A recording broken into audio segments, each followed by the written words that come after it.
ఏసీలో ఉన్నప్పుడు మనకు హాయిగా అనిపించినా, ఎక్కువసేపు ఏసీలో కూర్చున్నప్పుడు దానివల్ల మీ లంగ్స్‌కి ఇబ్బంది జరుగుతుందని మీకు తెలుసా?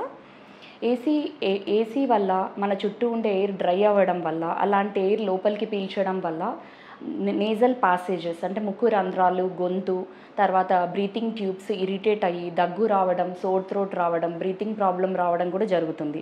అంతేకాకుండా కొంతమందిలో ఎక్కువసేపు ఏసీలో ఉండడం వల్ల డిజీనెస్ రావడము, హెడేక్ రావడం కూడా చూస్తుంటాం. ఇది ముక్కు దిబ్బడ రావడం వల్ల, సైనసెస్ ఇన్వాల్వ్ కావడం వల్ల ఇలా జరుగుతుండొచ్చు. అంతేకాకుండా ఈ ఏసీని సరిగా మెయింటైన్ చేయకపోవడం వల్ల, ఏసీని రెగ్యులర్‌గా క్లీన్ చేయకపోవడం వల్ల ఏసీలో డస్ట్ రావడం, మోల్డ్స్ రావడం, రకరకాల బ్యాక్టీరియా పెరగడం కూడా జరుగుతుంది.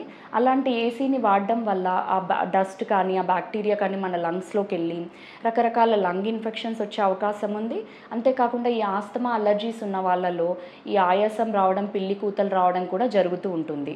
సో, ఏసీలను రెగ్యులర్‌గా క్లీన్ చేపిచ్చడము, సరైన విధంలో మెయింటైన్ చేయడం అనేది చాలా అవసరం.